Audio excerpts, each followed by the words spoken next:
so do no so Ghana ha yetimi dua rubber pia nke betimi dia ka akoba ne bi anse no wo ho no omo na akunkum nipa no ede won ahye sa amne no mo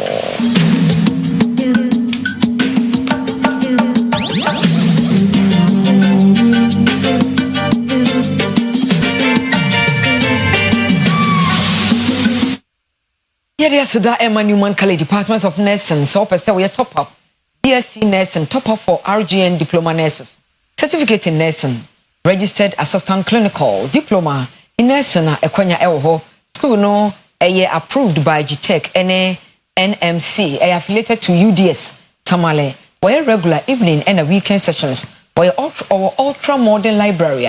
With my research any day environment in a series be and we hostel facilities and so we are certificate valid abroach memoir over to media juma 0574 661 117 0574 661 117 and 0267 330 492 or here will be over BSc Nursing and it's over for 0558 052747 and 0574 661 117 Meti edi PSA ladi ensam no enchiremu ene ye sha ensam no ase Africana marasha bedwam ene His Excellency Awula John Dramani Asankusu Mahama Ghana mampanyi ekwokyere omane tibia said esi aircross state of the nation's address neno nenam so amo akyere say abosomi kakra edikan mu no okum kobo nkokro mo hire NDC boama enipadodo no a enya adwuma eye Nipa do opa na wo memu adwuma sem akwakoye haw amomu na eno aka hu bia magana mampani John Dramani Mahama e dia baba tutwase na abamba ye no aboso miensa edi kan ne miensa esa ba ye no nipa do opa na enya adwuma ya obubu a e chesi nipa bese million baako enya adwuma ye eno hu eno mampani chem se enam sa adwuma nipa do ya ye aka hu bi ama nipa no wati hina bubum no etimi ayi bese 950,000 everywhere e daddy pefe se na ba ye hyepa And according to the Ghana Statistical Services, over 1 million Ghanaians have found employment between quarter 1 and quarter 3 of 2025. Mr. Speaker,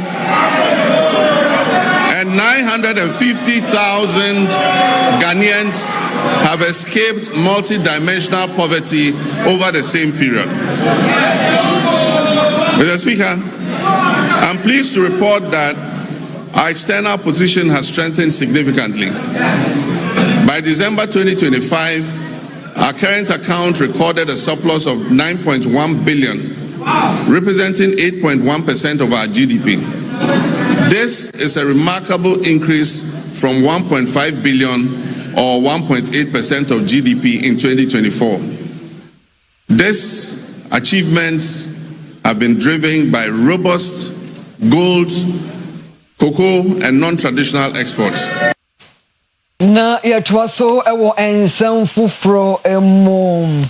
His Excellency Awula John Dramani Mahama gina ho a edit udwa say cocoa akuafo monkafra enkrani beka say po ene say osete a woti cocoa bo so ana na no a wode betu udwa say wati cocoa bo so no emu oya nanso panwoma so a opanwoma so eye ne yiemu intra Koko boa enche ye kra amanse adwaso de ekọ fom no aka hu bi amoman so yati koko so akoye haw ama koko akuafo pa na no mu enene o mampani John Dramani Mahama bra kopie mu o brahye bedafie de akoto dwa se na de pa se mpanyifo betimi ati koko so nenso na hu akwakohia o mampani Mahama ewie ne se akuafo enum so ntwen ope no wanyintum se enhyehye ya aban ayeyi ene obeboa ma koko dwumadi agina brane a ebeto brebini kura sika obenya wo mu no ebeboa mo wanka. The last week, we have had to take the painful but necessary decision to revise the producer price of cocoa to achieve competitive pricing and resolve the acute liquidity challenges in the sector. Mr. Speaker, failure to do this as others did and left a debt of 32 billion for this government to pay. Failure to do this would have meant borrowing billions in borrowed funds. Mr. Speaker, this unplanned expenditure would have taken us right back to the very devastating economic problem we have only recently begun to escape. So, Mr. Speaker, while fully understanding the concerns and protests of our farmers, I can firmly assure them that the reforms announced by government will see a total transformation of the cocoa sector. And it will guarantee them a fair and transparent price that enables them to meet the cost of producing the commodity and making decent margins.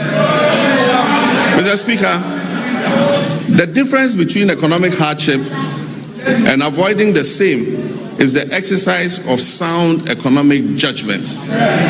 And I'm determined to take decisions that ensure our collective well-being and avoid the suffering of all our citizens. These are difficult decisions to take, but Mr. Speaker, I had to take them.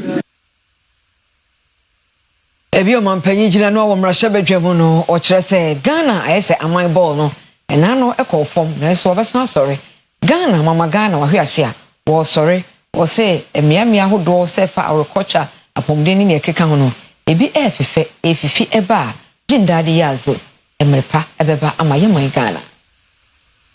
Oman Ghana nchechire ya nipa ahodo na ahunu se du baabi na ato apeno. Omampani John Dramani Mahama enei akokasa e omrahye bedefie di akotudwa se. Enhihie pi ena na aban ba e waya aka ho bia ma oban enkakrangakra asesi kwan mu a eko. Ochiremu se ohwe ensakraya aba o man si kasemu optimemufo abrabomu ene kabimam kabiaba mu a ni nyina da di pefe se enhihie pi na ekoso. Omampani Mahama chiremu se nya ne ekoso wo man mu nko a. Na resetting agenda ahodo a omodi asi wo mani so no. Ningina aka ubi ama Oman Ghana ntuma pana ene yafa efura na Oman Ghana adehye ebenya so mfaso pi. My journey in public service like that of our nation has not followed a straight path. It has been marked by periods of steady progress and then by setbacks and by determined recovery. Mr. Speaker, that pattern of resilience mirrors the national experience of our nation. And today I stand before you to speak to another such defining moment, a moment in which our nation is on the rebound of national renewal and of restored hope. This moment is being shaped by hard choices, institutional resolve, and a renewed commitment to stability and national purpose. Mr. Speaker, in just a few days, on 6th March 2026, our dear nation Ghana will celebrate 69 years of independence on the theme Building Prosperity, Restoring Hope. This theme is not merely ceremonial, it is the blueprint that guides our administration's vision and actions. It reflects where we have been, it acknowledges the difficulties we have endured, and confidently declares the direction in which we are headed. At the heart of this vision are two complementary and mutually reinforcing agendas. One, the Resetting Ghana agenda, and two, the Accra Reset. The Resetting Ghana agenda is our national commitment to restore economic stability, rebuild public trust in our democracy, strengthen our institutions, and deliver tangible improvements in the lives of ordinary Ghanaians. It is about turning the page on years of mismanagement and confronting our challenges with honesty, and charting a new course anchored in fiscal discipline, transparency, and sustainable development. The Accra Reset, on the other hand, is our continental commitment. It recognizes that Ghana's prosperity cannot be separated from Africa's progress. It calls for a fundamental shift in how African nations relate to one another and to the world. Ghana Mampenyi Jubilee House Megida Awula John Dramani Asankusu Mahama State of the Nation's address and some the doors on na owie ye no ebinum se koyie ebi se kire se ba amfani chiki emfaso bia eni so na yensen training Emmanuel Koku ansa omrahye bedwani fie eni omanfo edi nkomo Mampani John Dramani Mahama aba Ghana mrahye bedwafie edi omai bobre abeto eye Ghana fo eni mekire message on the state of the nation na owie ye no emrasebedwafo asabe Ghana fo ato abammo se omumra emrasebedwafie na omumeka omasem omono yenem edi nkomoni ahwese nsemo mampani dia beto edwanom se na emunsem so omo so age na efa asempa na ba amagana fo nyinara se bi etme kaze Ghana bedane aboshe krakope ba hwe pepe so ayedu nne ede nsemo mamede de tu enim no enda so kase o se enche bebi enyina kete beduro otwe okaza de fa ikwadwuma ho okaza de fa be hospital sem ho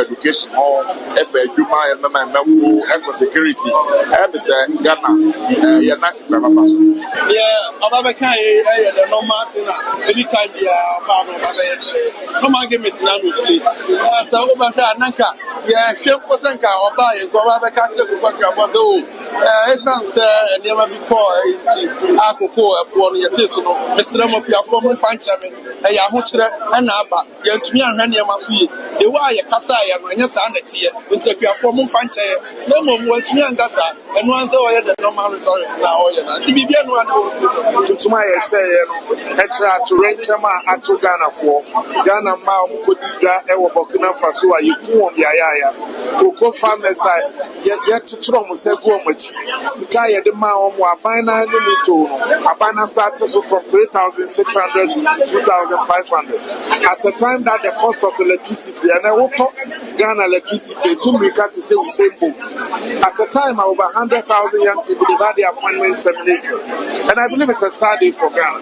Minority America me become will be 1,500 the state of the nation is a ECG a walk the state of the nation is a for Intia Wamoka Yatiko so the state of the nation is a Jumabia Nukumha the state of the nation is a any penisika woboto macroeconomic indices the inflation no over the constituency and this is not the state of the nation. This is a public lecture. And we are hoping, sir, in due course, the debate now in Parliament, no, it will expose the mama. I'm an said your bayer, no, a public lecture, and obey Koko no boat me kosoro. Na no de abanye nyamfaso no wate de ase de botu na koko no ba fam wadwaman so de a baby abanye te mfaso no koku ye no ontimi nkofa bi mfa meso koko ni nasene saa na abanye pese wo ka kire ye ne ana mfaso ba de a wote na ne bo no kofam de a wontimi so koko ni no asene se wo no obi di dwa na wo ye ne saa de a ene na wo sisi no wo no obi di dwa na wo ye ne saa ene na kire se sebi eburu adamotuo na woni no tuno ede adamotuo papa na woni no itu na in the ensuing days here be ye no manfo no ba be din komo about the true state of the nation. You see teachers, bungalows, especially in rural areas, and I say underserved areas, which will help the teachers on the congress. It's very good. Over the health sector as well. For me, I would say, mama care, I idea about chronic diseases, which is good. And you know, you hear how I go, and I have my so tackle it. So with big routes, on mentioning roads, so many other routes. And the rest of table comment and so roads will also be captured with a big push going forward. We need to realign our investment and spending in education, move away from tertiary, secondary education investment to basic education. Because that's where foundational learning is strengthened. So you had the president pure and clear everywhere in the world to succeed is to invest more in basic education. When Nsambia Nachibuka Foni be Ediati anymore, yes, we know our party.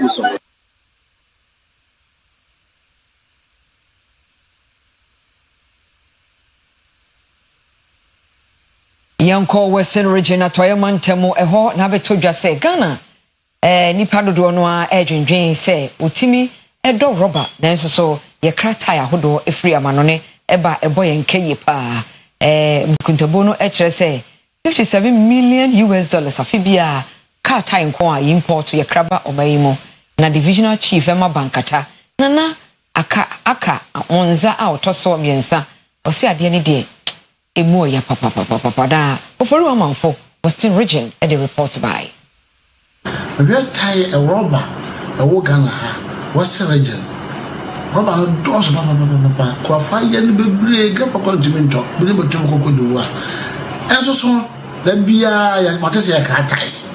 Yeah, ties. Yeah, Matthew said to me over $57 million every year on importation of ties. Maybe somebody said this idea. So, Orban will be a company or MY. And now pay investment in a year company and yet I see what I mean. Say, yeah, Robin or her. Not say, yeah, Tyson or her. I remember why. So, if you said, if you which a check. People do have now about yes, I spy, as I say, what you call you. And all high intimacy, Firestone one. Not as one, not as no boy said, I didn't be. Obia to me, Toby. Now, Barney said, I feel the more Jeff Firestone. Robinson, Diana, Diana, you brace, also, I am to me find your ties, ma. You should know what I am. To Miss Sarman, why young be my about boy in say a Tyson or her. In the Panoa, company, baby, I'm a feeling Panoma.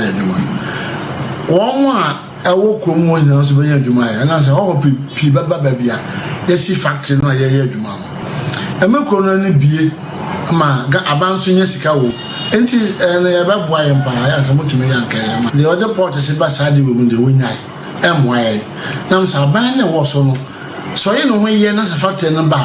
So, first one, factory no home in no, so but the Ghana gas, I almost see a part of the fish, the Ghana gas or my almost about Fraba. But say, I understand to say the idea of cutting the year. Now, yet I buy now over a begunu, there be a pedobia about Twasso. Now, Saban BSC factory was an answer, or your word, you must abandon through. The other be asked about Twasso. One pepper say, a man or Obegu, South Factory. And then the end, the best says, and when you say, Portisipula, then for your dream moon back on Emma, South Factory. I had to say, a friend, a gold board for him. Some almost a good and a sister, some more better final good look. So, Mona Mosimo come up say, more added value to it. I then answer to added value to our or rubber, a metaphor into ties. Nyankopɔn boa 28 February ekosia da yede kai yade a eye sonko a enta anya nkrofo nanso omafo eka ho asam se saa yare nso eye obi aya na eden ema won mo pa ne no na wo susu se onfa ehye fofo bi mra mprempren ya na ema won e wo yade sonko na entimi ema wo tichiru enkwada de na obroni frɛ bibi artificial intelligence abɛfo eno ma ye na ye hwese ne be ya ebetimi afa eno so SDGs a ya ka sɛ ye be meet by 2030 no ye hwese ne be ya ye betimi use sa abɛfo no ma no meet SDGs na no ma ye no e be applying AI no to agriculture, to healthcare, to energy, to education any sebi omo ediden. Now see about healthcare no obroni friend no be rare disease say yare bi a enye common na ye hwe Ghana here about 3 million of the country's population nkrofo as a rare disease no omo ebi ayewo na NSS obi ho ma ko hospital and I'm say disease no ye rare na enye common enti doctors no enhu adekra no enti before so anybody so na nipa no ewu enti what we have done as a lab ne say ya gather a lot of bronisi data and na ye dey create an AI model as you say no say because hospital na say symptoms no e bi eda ne ho adia omo ebetimi abusa AI na ya creating no akere say we na e cause nti say nipa 3 million kan previously nko omo ebewu no and I'm sad ya no lab no eso enti wo mu ebenya enkwa Ghana for the Rebecca say the sunsun masa na so bi na bo bibia na so be fo bi na e nti na ya na say you can read this are I want some dollars sika obe sono okuha esa say you the yo because so ya na abon no pa na endorse nti no brony for the rare diseases na ya na e won some be it's It's time no say African say yes our world rare diseases now. I am a photo I am say Emma say a doctor for ne a nurse for ne no be adwuma e fa ni pa kono. I say your man ya disua no current say e see a tesua de na ye hu de e koso wi ase. Na ye hu say oh sa ya rewe kra no bi ya do my friend say na endorse but the most so the same etie sa ni de no hono ma eboa ma hu say the idea we dey be free say the idea be kind one sem na e koso the eboa ma it be friend say it allows for quick differential diagnosis. Yanko engumehyiemu pampatia krono womani ajepa abose e wa frija kwabre north mensi no emo e wo asante mantem hanamo omo enya suku dan eyadan kransia ena ewomo honorable Emmanuel Jackson aguma ono ena esi suku dan fefe e de ache esuafo no Omanfo a won mo pampantia kasa kyeremu se wei eye won mo da so pa na atumi abam ede ama community no won kasa kyeremu se efi se won mo anitiye won kura won mo timu nyade a won mo hu school dan e wo hoda nam so ema mofra won mo ho no wotwa kwa tenten pa na kokuru ahodo abemben won bi ete se dinase penten nkwanta na afi esanse na kokosua de enunti sa 6 unit classroom blog a won mo AC a empo adu be se 80% a enche bia won mo de nchanse ebebo so na enkwada enya kwanya kotere wosua de no eye won mo anigye ene won mo ani so omafo ne kyerɛ sɛ wei ena kyerɛ sɛ won mo kuro no etumpɔn enunti won mo de aseda edema onmanyafo aguma ena afi Jobes Excel Ventures ewo anamo a won mo atuo eho eni agye pa kuro ye ba school nim yankura omu twa kwa no mako school ka ba no mu namu ensu to no mu namu enso ne nyina nyankopɔn aboa ye ama wura aguma eni so ade hunu ene wayi contractor we see that so modern bontie say ye school na wi akase be boso ama ye emse so bo no de enche ye de wo masepa efe bebre abaya ko nyame adum de ehunu efo school dai hu minim sese de mo chance no nyame tumi nti de aka no de ombe wie de ama ye asema da atu no ye me de papa me ne mebusua ne pambati aman nyina ye de we say ye hu bi da okurum ha na wohina guma ba yi ni president Mahama ba yi umudi aso be ball form ne ni tini ye so mbesi school da na maye cause ye kurum ha enkure ni bi ko painting essence nkwanta kasi edina sin nyina na international school ya bui school ni ha aguma so ba yi obdi aso ball form na head school no pampen so de aduro ye da masepa me ne me mamfo me nhine eno kurum ha de ayi obia de say President Mahama wana panfo motuma be si school dia mu abra won manu si ye na contractor woda Jobes Excel Ventures orua Elvis Nyameche enso ekasa e kire se abusu minsia omanfo ndi ama wo so mo fanwie school dan ne yade a because abano omampani John Dramani Mahama say o diskalma no wa anya aduma no a won ba kro o wasem enti ona bo aguma ka kire se o mo ye 6 months ebre be ka ti sword o mo ka ti 6 months npo enuru because we are demanding by the no you starting 15th December and you starting say you to foundation adumana be see you we time for no you can na delay yes anka be adumana do the sabre nke nduane kura gusu enti the America share creway any monyam no say almost fees bo as school kura bi ma ada enti wana bo aguma de asara kesiri nyina ekoma no na yasi dua bibu a ebobi su na akobɔ fom aseda kese nyina nkoma John Dramani Mahama na ni suade hu ene mpuntu a bɔs wɔde kɔ ba bia yanko asokore mampon ne so wasantemontem heyana honorable assemblyman Emma asokore mampon electoral area and honorable Patrick Otibio osite kafa di mosu muka kire won se hu bi betu ama asase a wo so woni a ye frɛ ama adwuma ye bodawuru siem prapra kuro no ma won mo ma no obetwe won maso Assemblyman wanengo asokore mampong electoral area where Santamangtam yimu. Honorable Patrick Otibiu, Erekokobo, ama ne manfo imprembre wang aye wanga drinks one day, one for who is your M1 Puntunuma ne fe Kwasafujuma and Koso Biahono. Wang aye say Ahroa Sankrofono, what day ebechu wang ason, na or then Samahuri Nara Tugua, pre warrior in CC Soronko El Cronimua, and then Aya Bosome in CC Ahroa and then Waye, ye no penning India to Guatres and bring warrior and say, what the in share better amount so. Said the Beya, Obetimi Abua, Amahunidi Akonkang Eobiaho. Any abetna said Busumi Biana or CCC Kum. The penny for Mudi Kai as assembly members, no more baby in a NCM so yes, so ye be. See, Amahunidi and Nikaya. And Yadia Krapumudina bad day, because there are many times so we bring malaria, typhoid, nani a fin, and I desire renema. So in others, you have parenting, Saya ran and paying cool woman, I see Sikani Emre, Bako Sen Hospital. I'll see a kind who boom now, you see, any amount. Now, we so ya de ka Obia, ya de elbow Biako. It's a word of caution to Obia. Yes, yes, you come on, no, the own best of our baby. Our next clean up exercise no, is going to be mega. And so I know the best critic in Yamapa, Yam Manning yesterday, Yaguma Man Yama this time, no, yeah, Obiabe closing a store. Between the hours, the best starting near baby, you know, and Sana stores be open. Unclose two stores so internet you'll be part of clean up exercise.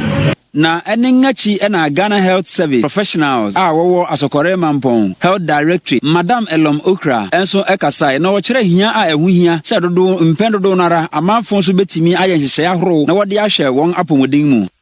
If Asokore Municipal Assembly, HIV units, any Ghana Health Service, me and a pay carbon, we say, you check BP, you check HIV, any syphilis. Intana probia by a free, you per se a one or more omunim, or mujina be or more, and almost a bisu or wha, onim so ferry to inquire Sabia, and Quanon Corrent and appear the abobia Punano said, wow, Nantiba, not just say a hammer with free and Joe Biesica. Free. It's a guy who said, Coffee Baby will be a show of one. On one year in Tino, I almost say, Yarana cry a new Shamuka crying when they say, new cases, no, a bashful, and can a person and can be abstaining. Don't me abstain, dear, and then I walk on and say, condom is the only commodity. It won't buy buying free, news and diary room to condom and pay a check. I will be Biara, so be able to use Naban who buy free diary.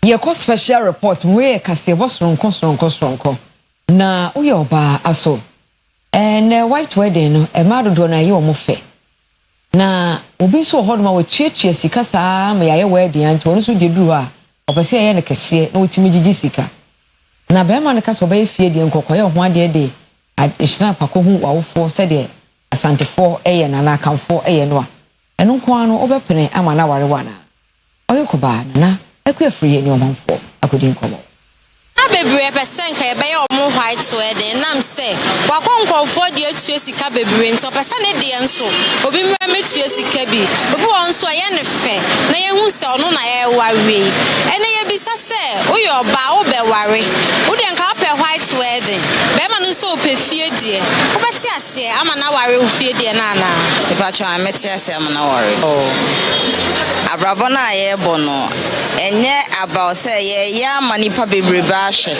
eye de wo be ya ma ho ato enti say wo be kwa aware nim na so ka so ye nya ne fie de kakra bia eno no ye better wo wi access ka no betimi de aye de opa bia eno no ye better than say be ka say white wedding no aye ne kakra ka ma obia aba be hwe bia na oba be didi na wakokwa ba cha oh aye de hia ne se be ma no obe de opa mom say white wedding na say efie de na no enche da matasa oh medie se se ni manyini eti fe fie de kakra bi na maba wa no omo na people de meri de kakra bi na meteme baby me fina ma na ware me white wedding no kai shada nye white wedding na nkasa den shada nye aware sao efie die no na ya aware de busu agye atum de oba ne maame agye atum na ya aware na nkasa white wedding ni de say ya mo obi ahun say ase waware aha ntina ma ya pe white wedding ma o pe ehwo ade pa ade anka ya de busu ne be ma na busu atena se o magye atum na ye frɛ no aware no. Why not? Mepena mara amana ware me na emumu no efie de na ma mienu ne eba so no so betima ware mienu because ukoye fie de a no anye court de utime ware mienu ukọ court de a na mra kekere wo efie de mra bia nkekere no enti se ba ma no obeti ase se efie de na ye onware bi nka me ho de a meti ase ama na efie de no babra ye nkoye pope no pacha mepena mana wale se obeti ye efie de mepene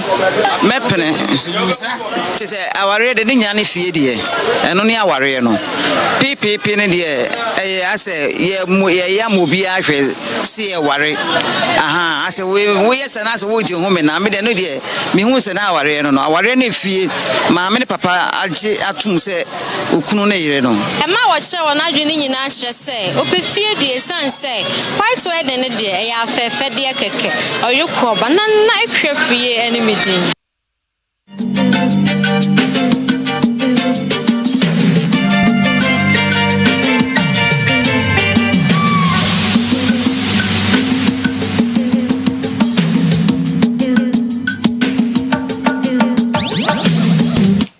Zani kaswa yeko edwaso omampanyi de atu dwase obae no tidi no ha ya yi karifi ne ho ayede pa ewo dollar no entemu na Isaac ana etowaso John Dramani Mahama edi atugu achiresi na abang na bo homoden ayenhye ahoro man brembren oman Ghana sika sidi no etimi agire nanso anya ahoden ede ko atia US Ghana sika no na omanpanin de ensema ahoro nyinara atugua bre a orekasa ewo mrahye begwam State of the Nation address enedai no de atugu achirese won de dollar no won kire no pa ne nhye won botom na emumu no won ayenhye ya ama sidi na ahoden na agire nanso a enen no otimi ne dollar no erediasi omanpanin rekasa no ensem sei ena wokan Exchange rate volatility has long been at the heart of hardship in Ghanaian households.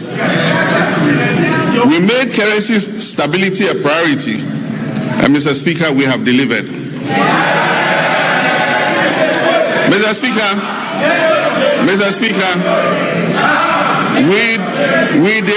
we did not arrest the dollar. We strengthened the CD to put up a good fight against the other currencies. Na osan di tugwa bio ekire se imbrembrem oman Ghana eka ebibrim amang du ay imbrembrem wo sikasam ene muntotoye no agina ne nan so eno so wakasae. Mr. Speaker, our economy has grown significantly. In 2025, Ghana's GDP is expected to reach $113 billion, an increase from $83 billion at the end of 2024. This has placed Ghana among the top 10 largest economies in Africa. Mr. Speaker, average GDP growth for the first 3 quarters of 2025 is reported at 6.1%. But growth means nothing without discipline. Our primary surplus reached 2.6% of GDP, far exceeding our target of 1.5%. Mr. Speaker, we closed our fiscal deficit at 3.1%, well below the projected 3.8%. Mr. Speaker, this is not prudent governance. It is promise keeping, and it has benefited households and businesses because we have borrowed less and spent more responsibly. Interest rates have fallen, confidence has returned, private businesses are breathing again. Kasienua air live our digital address AK0187090 Boshaba headquarters Asante Mantem promise enye freshia mienu hure yedaswa yedi tinamhye promise t-shirt ni etwa ho yakofo yabo afọ nkrato yeba yede ensefo from ebeto aso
Nano nyona record mame. I refresh why. Kotoko board and the media replaces story one into afino images. One again. Yeah.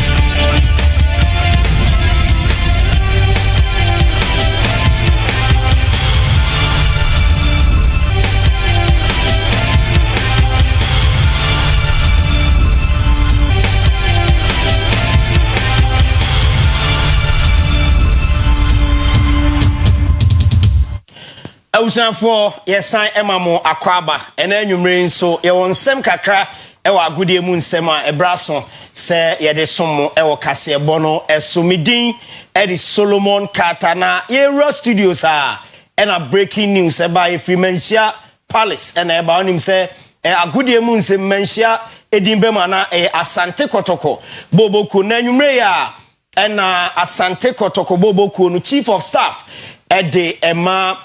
Ye Menshia Palace or the Krata Babontia Kratano or Chimua Kotoko enya new board members na okan Kratana Chief of Staff Yerakufi Bedunensa ena eshe ase o se Menshia Palace is pleased to announce that His Majesty Otumfuo Osei Tutu II Asantehene has appointed a new board of directors for Asante Kotoko Sporting Club. The chairman of the board is Mr. James Osei Brown, Chief Executive Officer of Joe Shop Construction, with Mr. Kwesi Osei Fori, Chief Executive Officer of Rockshore, as the Vice Chairman. Other appointees are Mr. Kofi Amwa Aban, Founder and Chief Executive Officer of Rig World Group. Entino, empenyinfo mi enseng, and I'm praying de Asante Kotoko, Bobo Kono Ashomonsa, as the new board of directors. See, Yebeshe Asante Kotoko new board of directors na omunyina beye Kotoko adwuma no ebi penti orani din de Mr. James Osei Brown ena edi kan as chairman, Mr. Kwesi Osei Fori vice chairman, ono so ehye mfinfin na afi Kofi Amwa Aban ono eye board member panyinfo mi ensen na ese ye de Kotoko team no ahye omunsa na krata anim no menhia kyeremu a interim management committee nana penkra kwese wu akontompo ni aferehene eda no wombeto adwumadi ni so akopem se season ayeboyi ebekọ na wieye ewia na board no a take over na omashase edi juma edi ama Asante Kotoko wo eboboku na wei breaking news a eba enanwumre ya edi Freemanship Palace ayede ehon sem no edi ama and the Uram or Parliament House as State of the Nation address. So President John Dramani Mahama a drug with the moon semno Okasa edifa Black Stars ye World Cup I call say and your born in Kwana was say your cowboy was say a call na your cotton or my Ghana Ninyam Faso de Bebri at the bro mine. Mr. Speaker, this year we will strengthen Ghana's standing in the major global and continental sporting events. We will make our 5th FIFA World Cup appearance. And for us, this is an opportunity to boost national branding and the economy beyond just sports. Mr. Speaker, supporters and other people interested in going to support their team would have to submit visa requests to the American Embassy. We are being told that we must ensure that supporters who go return on the visas. It has taken a lot of work to restore Ghana's 5-year non-immigrant visas and take us off the ban list. It is my hope that this event will not send thousands of Ghanaians to America and get us back on the ban list. Mr. Speaker, the Black Queens will compete at the 2026 African Cup of Nations, Women's African Cup of Nations, building on their bronze medal finish in Morocco. On Dramani Mahama, Ninsemo de Tujafa Ghana World Cup.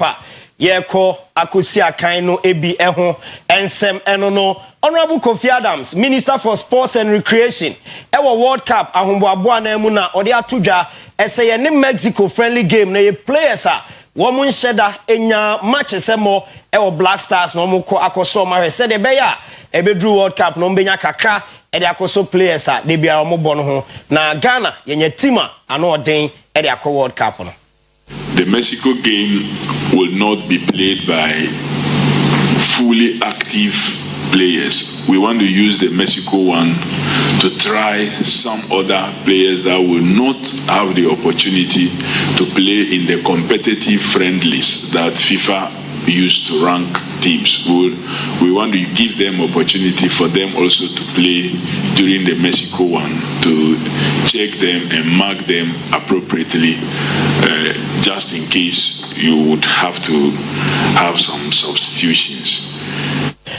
Yeko Black Queens of Ghana say Nyameya Domo a Pink Ladies Cup wachina Ghana bought the first game on Hong Kong China and airball came last head coach Edema Black Queens wakasa e dia fa ahomboaboa players of from new faces ewo mu omo ahomboaboa mu ye nyina de atwen Hong Kong China game a ochina eba so no ho. So far so good. Have only been here for 2 days, more or less. Great hotel, good facilities, good pitch, perfect weather for football. So nothing to complain over, and so nice to catch up with the staff and the players. There have been a few meetings, of course. We haven't seen each other for now a pretty long time, since we played England. So it's a lot to inform the new ones, to repeat for the ones that have been with the team for a while now. But back to some basic, of course, when they go into their club teams, that can be that they're doing different things. But now it's just to bring them back in our Ghanaian style. But all good. Yerin Semno ewo amanone UEFA Champions League round of 16 draw ene eba so na draw no say na ewieye PSG ene Chelsea ebebo Galatasaray ni Liverpool ebebo Real Madrid ene Manchester City ebebo Atalanta ene Bayern Munich ebebo Newcastle United ene FC Barcelona ensu game ne beba so Atletico Madrid ene Tottenham Hotspur ebebo Bodo Glimt omo yi Inter Milan free mu no womu ebeshia Sporting CP na Bayern for Leverkusen ene Arsenal enso ede abo eni away UEFA Champions League round of 16 draw no ene etodwa ena yede eho ensunsanso no ede ma yegina so na yede agodie mu nsem aba na wieye ewo kasebo no eso obapa prisi ede enigide nsem eto aso midin ede Solomon Carter.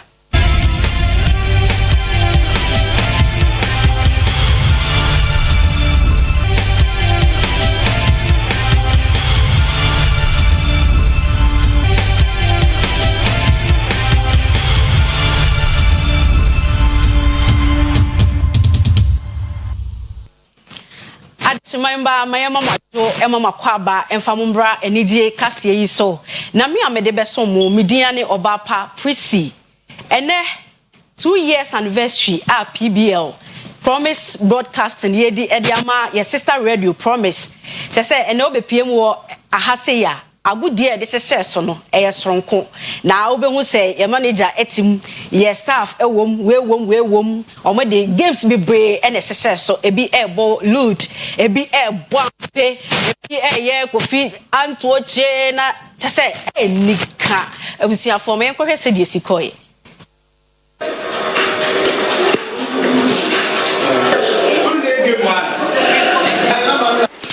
Sisi ade Drew so load isi ayo marketing department sisi ayo shemo marketing department ayabe boss na nkasa enso so Bobby sisi a Mr. Mankwasa na agro ni suko 4 5 6 is it ebi you na usha mahwana ere is it okay say million area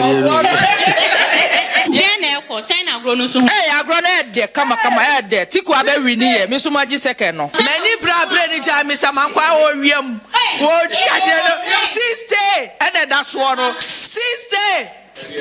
So na ade papa pebi isi Mr. Timaisa na osu hu game no oh ye game na the pa ama celebration na very very exciting so me yimiensa se o mo makakro mo de we na bro mo ho sa no say what dem me experience wo ludu bomen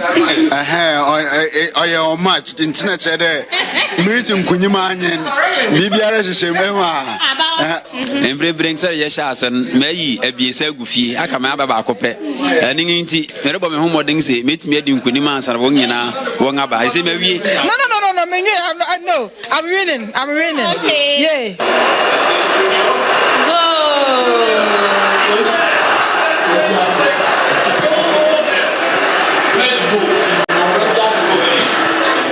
You see, I want to wedding can say feeling it to say. Oh, I say winning it here. Nyɛ demu dada ono akora me ne bo no usuru na je wonti me ne memmo but also be so sorry so be can see I want to lose so nti say na feeling it here me ka ne say agronanya ni wie e na ball no so e agro ne fom nti entwen na dwumade ne nkwa wie yes say na game no so hu no o game ne dey come up me na bin ka boy e shem 6 me time no me boy win 11 e no na mo sha ase so mo ye PS no e no mo ne sha ase se e mo ye nti me ba we ni me hunu so we FIFA 25 me hunu de me ye kura mpo nti maje 5 onya de meso no ti en twa ya mo ne mo komra ya te obebutu ne nim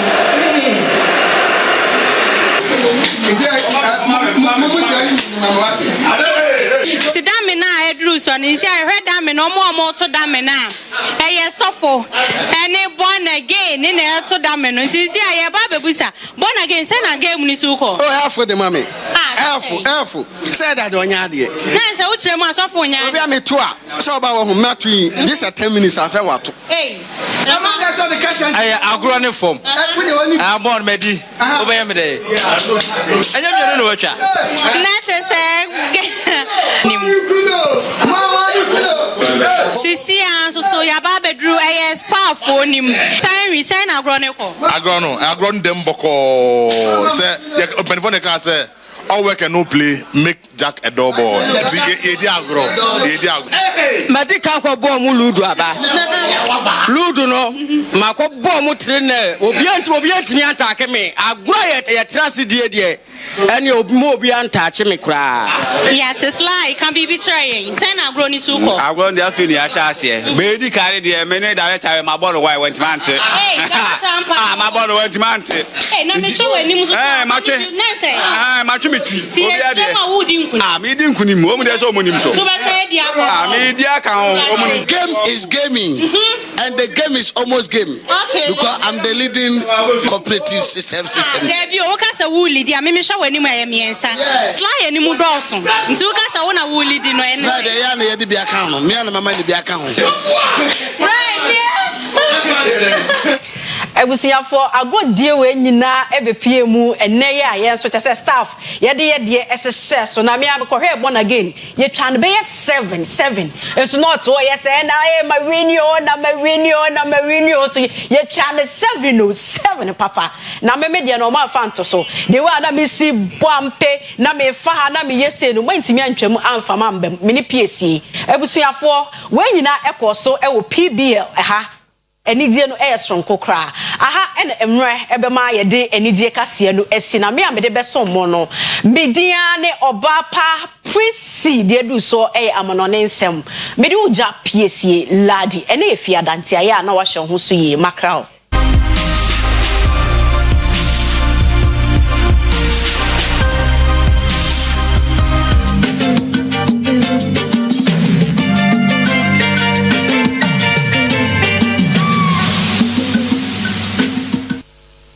Magana beda dadi asamne nyade ya kwa mano ninsemu DR Congo atutwafo bi wo a ye fra wo mo M23 na baby a no mo hyepa no yakohunu efumna emna ho do grave ni beka se grave a enipa ye kunkum wo mo na nkasa gukum pii bebre na ku ahodo a wo ka bi wo mu omo nyina wusu wo mu tikyire sa asamna areho pa no susu se M23 atutwafo yi ena ekum omanfo ede obo agusa amrano kwabrane a ekoso ewo Democratic Republic of Congo memu no ababeto dwa se enede nkwa enipa bese 171 emu ena mpanyifo akwako hu ewo Kiromani ene Kabinvira na sa arewusemi aka ho bi ama governor a work South Kivu province Jen Janquez abetwemi se eye M23 rebels no ena ususe odi sa ewi emfa ho se mpanyifo ahia no makasa se obi a emfa tu ento anu adakra boda ewo ne Burundi memu bie no ekofo nam kuntina se eguso a edi ewu a akwakoye arewusempa opani kiremu se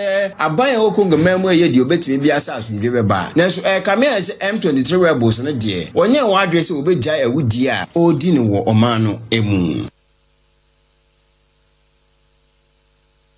Yenko ensamfu from Yeko UK na Manchester Labour Party se wakwa third party wakoto so bi ensafri se omo eto ababi wo ho no a omo lusu akonya no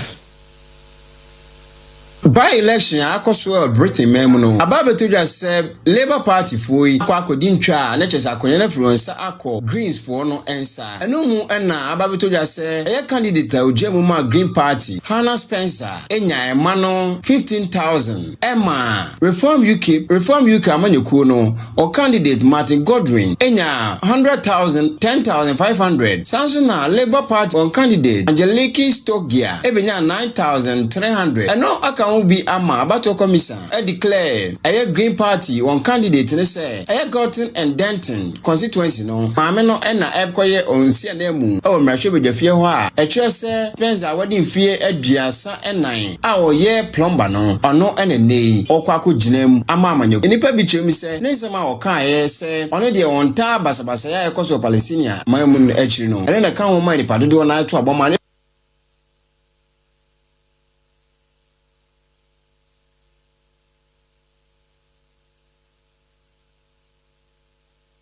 Kasiano yadibesi hanum ya fast dama Newman Kali Department of Nursing oya admission mani meme nyina baby a wo bia no benya baby a da hostel wo horbo onya kwan ne brema wo sede be ya obenya wo ho na wo de atua wo school fees no kama school no affiliated to UDS uwi a eboa wo pa anti kobi o probia mana be kire BSc Nursing program for 0574 661 117 0574 661 117 and 0267 330492. Yede Kasiano ABC Hannibal. Keda wasi ya mamunisha adeshe. Domino's Vobiscom.